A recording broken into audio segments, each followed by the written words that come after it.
আমি তো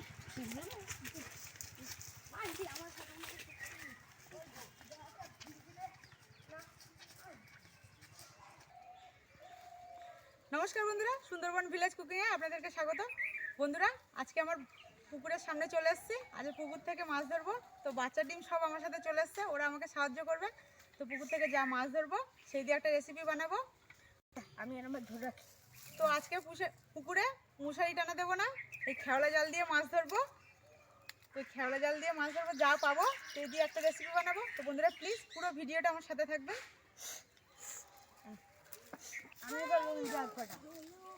বন্ধুরা দেখুন, এখন থেকে এই বাচ্চা টিম জাল নিয়ে ঝগড়াঝাটি শুরু করে দিয়েছে। বলছে আমি ফেলবো। আচ্ছা, ওরা ফেলে নিয়ে আগে, তারপরে আমি ফেলবো।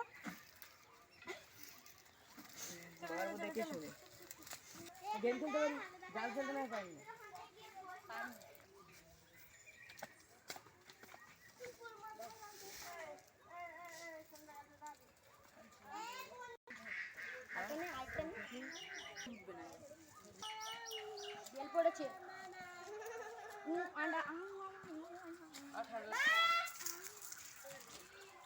ও সুন্দর আছে।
এক পাটা ফেললাম তো কিছুই পড়েনি।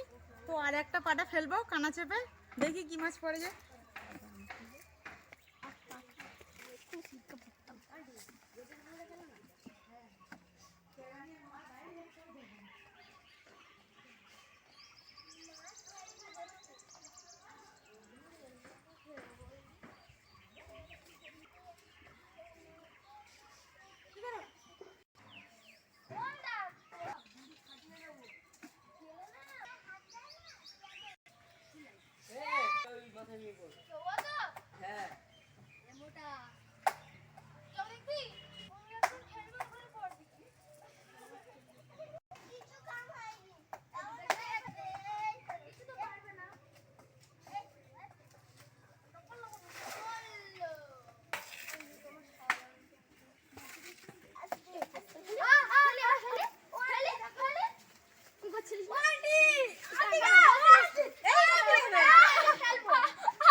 একটা জাপানি পুঁটি মাছ পড়েছে।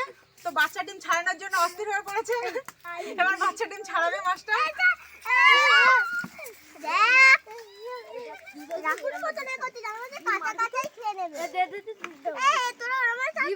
দেখিস মাছটা যেন পুকুরে না পড়ে। একবার খেলা লাগে কি পড়ে? হ্যাঁ, একবার খেলবো।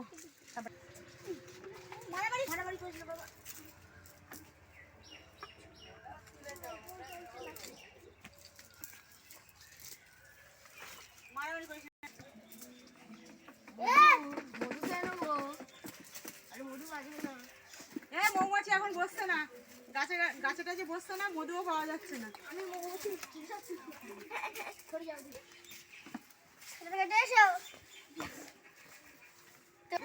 গাটা দেখ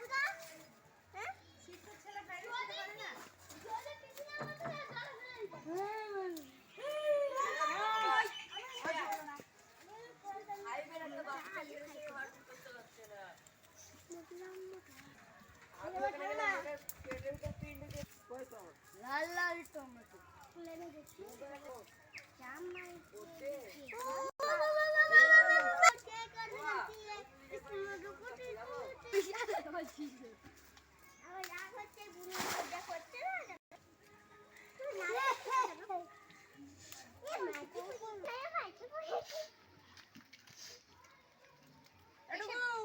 ভেলাটা কোথায় গেছে তো তুই আবার বোট কবে চড়াবি আমি আজকে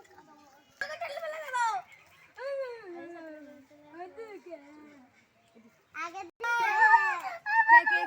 কান্না দিশার জন্য আমাদের যাচ্ছিল একদম হ্যাঁ বলছে আমি তো ছাপ করে একদম ছোট মাছ আর তুই কি বলছিস আমি পুকুরে নেমে যাচ্ছি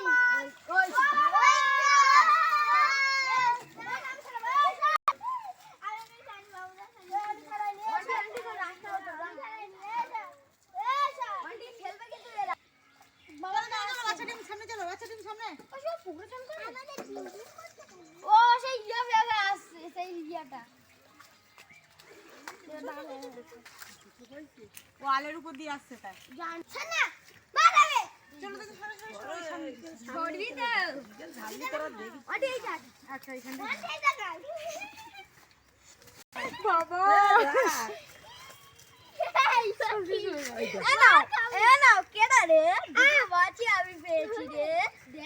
বন্ধুরা মাছগুলো আমরা ছাড়াতে হচ্ছে না, বাচ্চা ডিমই ছেড়ে দিচ্ছে। আচ্ছা আচ্ছা ঠিক আছে, তুমি দিয়ে দাও।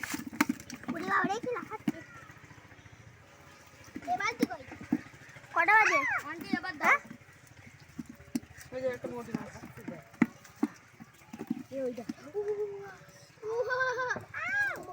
ছেড়ে বলো না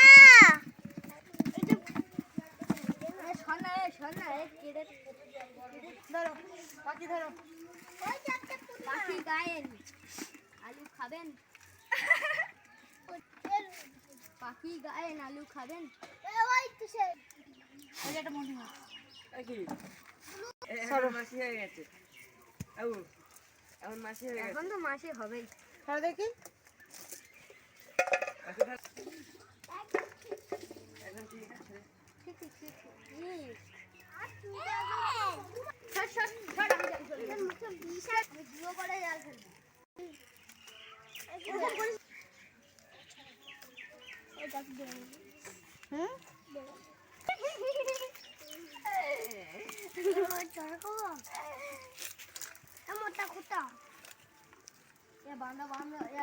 দেখুন বাচ্চা ডিম আমার জালের 12টা ভাজিয়ে দিয়েছে, পালা যা জড়িয়ে ছিল আরো বেশি করে জড়িয়ে দিয়েছে।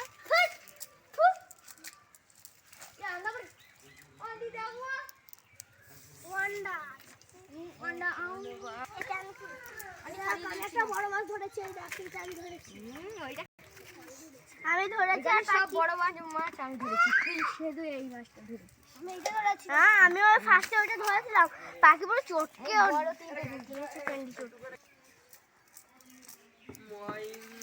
গেল এবার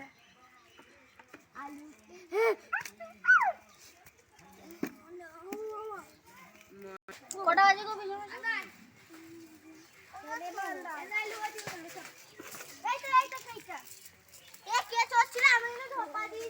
আমি চড়ছিলাম না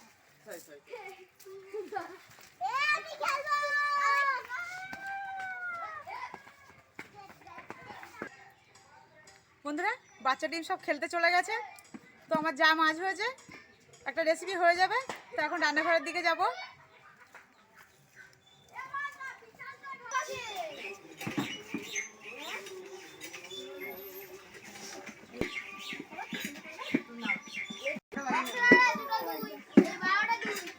বন্ধুরা পুকুর থেকে যে মাছ ধরলাম সেই মাছগুলো এখন কেটে দেবো। বন্ধুরা যেটা বলতে ভুলে গেছিলাম, তো এই মাছগুলো দিয়ে আমি এখন বানাবো মাছের ঝাল। তো সম্পূর্ণ ভিডিওটায় চোখ রাখুন। তো এখন আমি মাছগুলো কেটে নেব। একটু ছাই মাখিয়ে নিলাম যাতে করে মাছটা কাটতে সুবিধা হবে।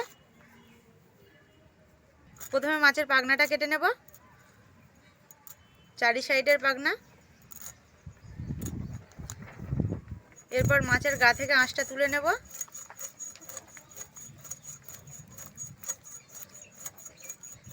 ছোট মাছ ও জ্যান্ত মাছ, দেখুন সহজেই আঁশটা উঠে যাচ্ছে। এরপর মাছের কানকোটা কেটে নেব। এই ফুলকাটাও ফেলে দেব। এরপর পেটটা হালকা করে কেটে পোঁটাটাকে বার করে দেব। লেজটাও কেটে বাদ দিয়ে দিলাম। এইভাবে প্রত্যেকটা মাছ কেটে নেব।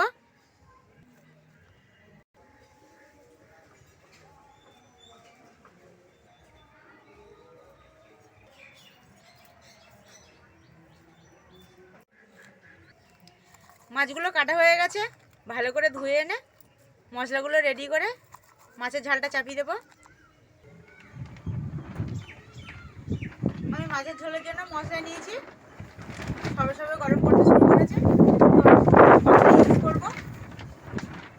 নিয়েছি 2টো টমেটো, পেঁয়াজ, কাঁচা লঙ্কা, ধনেপাতা, 5 ফোড়ন আর নিয়েছি ধনে গুঁড়ো। তো এখন আমি মশলাগুলো কেটে নেব। প্রথমে কাঁচা লঙ্কাগুলো চিড়ে নেব।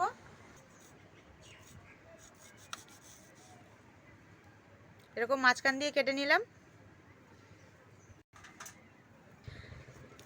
আমি এই মাছের ঝালে 4-5টা কাঁচা লঙ্কা দেব। তো একইভাবে সব কাঁচা লঙ্কাগুলো কেটে নেব। এরপর পেঁয়াজগুলো কুচিয়ে নেব।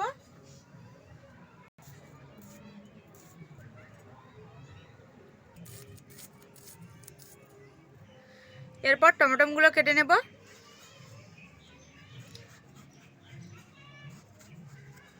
এরকম ছোট ছোট পিস করে কেটে নিয়েছি।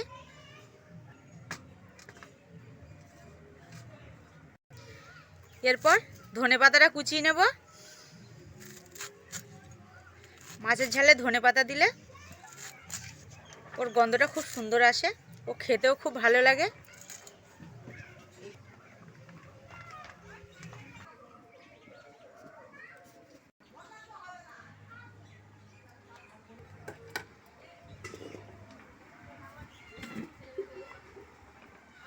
উনুনটা জ্বলে উঠেছে, কড়াইটা বসিয়ে দিলাম। হলুদ আর লবণ দিয়ে মাছটা ভালো করে মাখিয়ে নিচ্ছি।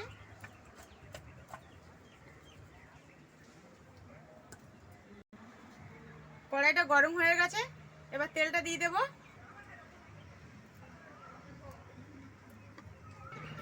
বন্ধুরা, আমাদের এলাকায় প্রচণ্ড গরম পড়তে শুরু করে দিয়েছে। তো আপনাদের এলাকায় গরম না হালকা ঠান্ডা রয়েছে আমাকে অবশ্যই কমেন্ট করে জানাবেন।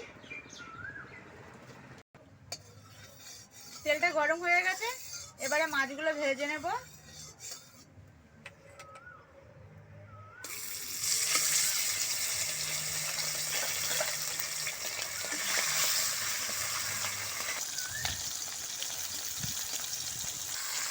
মাছের এক পিঠটা ভাজা হয়ে গেছে, অপর পিঠটা উল্টিয়ে দেব। পুকুরের মাছ একটু কড়া করে ভেজে নেব।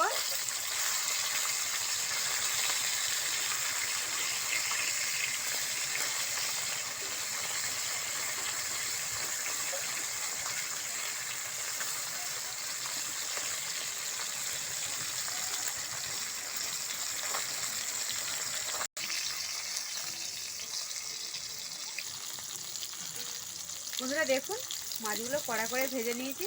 পুকুরের মাছ তো একটু কড়া করে ভাজলে খেতেও খুব সুন্দর লাগে আর টেস্টটাও দারুণ আসে। আর পুকুরের মাছের টেস্টের কোনো তুলনা হয় না। তো মাছগুলো ভাজা হয়ে গেছে, এখন তুলে নেব।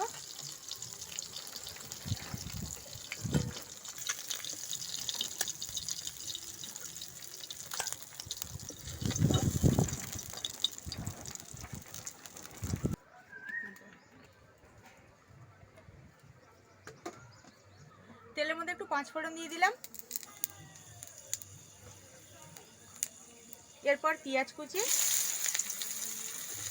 কাঁচা লঙ্কা কুচি,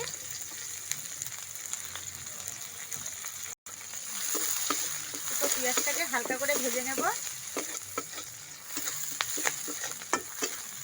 যতক্ষণ না পেঁয়াজটা হালকা করে ভাজা হচ্ছে ততক্ষণ আমি টমেটো কুচিগুলো দেবো না। দেখুন বন্ধুরা, পেঁয়াজ থেকে একটা সোনালি রং চলে এসছে। এরপর আমি টমেটো কুচিগুলো এই মশলার মধ্যে দিয়ে দিলাম,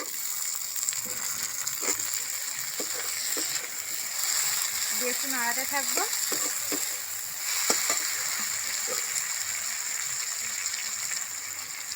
এর মধ্যে স্বাদ মতো লবণ দিয়ে দিলাম, দিয়ে টমেটোকে ভালো করে সিদ্ধ করে নেব যতক্ষণ না টমেটোটা গলে মশলার সাথে মিশছে। তত সময় আমি আর মশলা দেবো না। এই মশলার মধ্যে পরিমাণ মতো হলুদ দিয়ে দিলাম, দিয়ে একটু নাড়িয়ে দিলাম। দেখুন মশলার সাথে মিশে গেছে হলুদটা।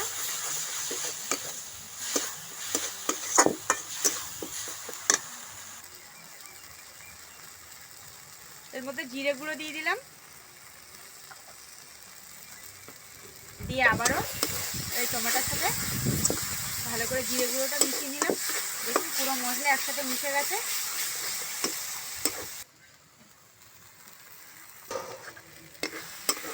ধনেপাতা কুচি দিয়েও মশলার সাথে ভালো করে দেখুন সিদ্ধ করে নেব।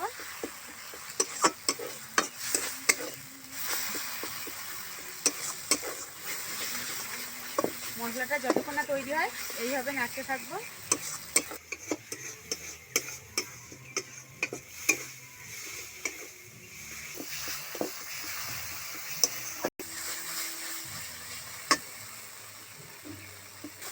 মশলাটা আমার রেডি হয়ে গেছে। এর মধ্যে ভাজা মাছগুলো দিয়ে দেবো।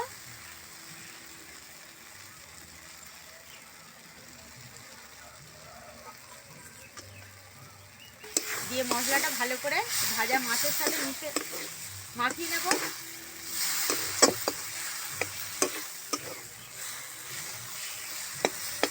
দেখুন ভালোভাবে মিশে গেছে মাছের সাথে মশলাটা। এরপরে আমি জল দিয়ে দেবো।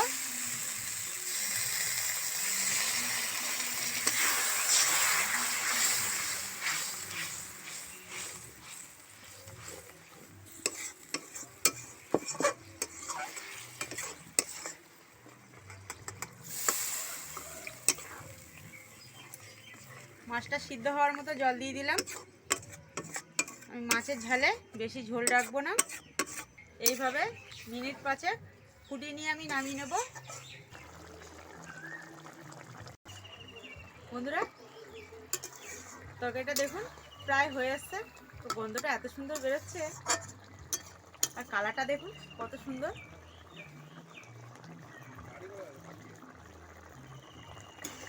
বন্ধুরা আমার তরকারিটা পুরো পারফেক্ট হয়ে গেছে।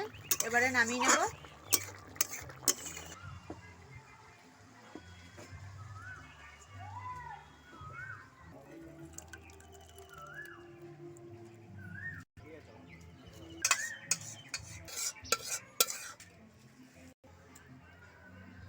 বন্ধুরা আমার রেসিপিটি প্রস্তুত।